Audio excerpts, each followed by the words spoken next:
Bakıda baş verən ağır yol nəqliyyat hadisəsi nəticəsində xəsarət alan uşağın vəziyyəti ağır olaraq qalır. Bakı Postası xəbər verir ki, dekabrın 25-də paytaxtın mərkəzi küçələrindən birində iki minik avtomobilinin toqquşması zamanı yolun kənarında yerləşdirilmiş məhəccər aşıb və səkidə olan uşağın üzərinə düşüb.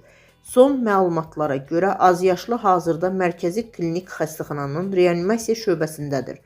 Vəziyyəti isə ağır qiymətləndirilir. Qeyd edək ki, qəzada iştirak edən avtomobilin sürücüsü uşağa əhəmiyyət verməyərək toqquşduğu avtomobilin sürücüsünə yaxınlaşıb. Xəsarətlər almış uşaq isə polis əməkdaşlarının yardımı ilə başqa avtomobillə xəstəxanaya aparılıb.